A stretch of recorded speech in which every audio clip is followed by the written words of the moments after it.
आज नारळी पौर्णिमा विशेष ओल्या नारळाची खीर करूया। नारळी पौर्णिमेला म्हणा किंवा आता सणांची रेलचेल आहे तेव्हा एखाद्या सणाला झटकीपट करता येईल अशी ही ओल्या नारळाची खीर आहे। अगदी बासुंदीप्रमाणे दाटसर ही खीर तयार होते आणि नारळाच्या गोडव्यामुळे छान सुमधूर लागते। इथे पाऊण लिटर दूध मी गरम करायला ठेवले। खीरीसाठी नेहमी फुल फॅट दूध घ्यायचं, म्हणजे त्यामध्ये फॅट्स जास्त असतात आणि त्यामुळे खीर छान दाटसर होते आणि चवीलाही छान सुरेख लागते। कढईला बाजूला लागलेली साय ही अशी चमच्याने दुधामध्ये मिसळत राहायचे आणि दूध आधेमध्ये सतत हलवत राहायचे। आता दुधाला बघा हलकीशी उकळी येऊ लागली आहे। आता यामध्ये ओला नारळ घालायचा आहे। एक मध्यम आकाराचा नारळ मी इथे खवून त्याचे हे असे 2 भाग करून घेतले। त्यातील एक भाग आपण दुधामध्ये घालतोय आणि दुसऱ्या भागाचं काय करायचं हे मी तुम्हाला पुढे जाऊन सांगतेच। सगळं व्यवस्थित असं हलवून घ्यायचं आहे। ओला नारळ आपल्याला दुधासोबत छान शिजवून घ्यायचं आहे, त्यामुळे मंद आचेवर अधेमध्ये हलवत राहायचं आहे आणि दुधाला छान खळखळून अशी उकळी येऊ द्यायची। फक्त लक्षात घ्या, नारळ खवताना छान वरचा पांढरा चवच आपल्याला घ्यायचा आहे, नाहीतर मग खिरीचा रंग बदलू शकतो। एकीकडे दूध उकळते तोपर्यंत नारळाच्या दुसऱ्या भागाचं काय करायचं ते पाहूया। मिक्सरच्या भांड्यात हा ओला नारळ घ्यायचा आहे। नारळ हा आपल्याला पांढरा शुभ्रच खवून घ्यायचा आहे। एक 10-12 काजू मी साधारण अर्धा तास पाण्यात भिजत ठेवले होते ते घालायचे। हे असे काजू घातल्यामुळे खिरीला खवा मावा काहीही न घालता छान रिचनेस येतो। आणि 1 चमचा कस्टर्ड पावडर मी इथे घालते।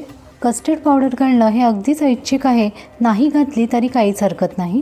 बाजूला आपण जे दूध उकळायला ठेवले त्यामधलंच 2 चमचे दूध मी इथे घालते आणि हे आपल्याला छान बारीक असं फिरवून घ्यायचं आहे। बघा, हे असं अगदी बारीक फिरवून घ्यायचं आहे। ही जी आपण पेस्ट करून घेतली यामुळेच आपल्या खिरीला न आटवता देखील छान बासुंदीप्रमाणे दाटसरपणा येतो। इथे आपल्या दुधाला देखील छान अशी उकळी आली आहे। आता यामध्ये आपण ही जी ओला नारळ आणि काजूची पेस्ट करून घेतली ती घालायची।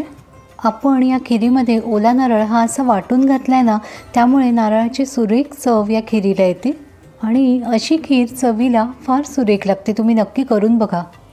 फक्त लक्षात घ्या, आता मात्र सतत हलवत राहणं हे फार गरजेचं आहे, कारण आपण यामध्ये काजू पेस्ट घातली आहे, कस्टर्ड पावडर घातली आहे, त्यामुळे खीर कढईला खाली लागण्याची शक्यता जास्त आहे।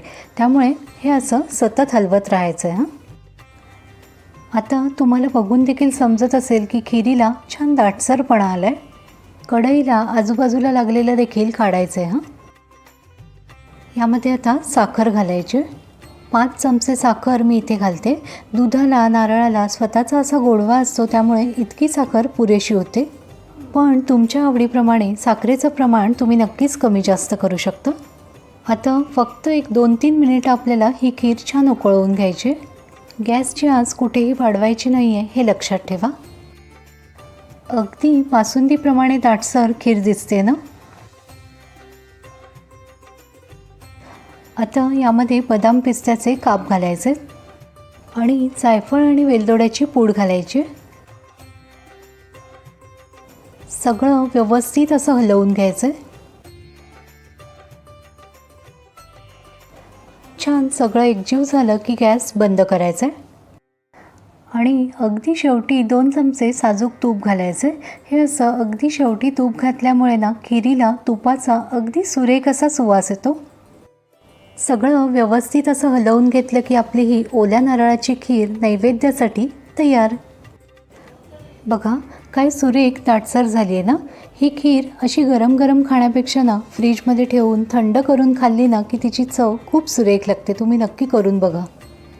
नारळी पौर्णिमेला आपण नारळाचे विविध प्रकार तर करतोच, यावर्षी ही अशी ओल्या नारळाची खीर तुम्ही नक्की करून बघा आणि तुमचे अभिप्राय मला जरूर कळवा। धन्यवाद।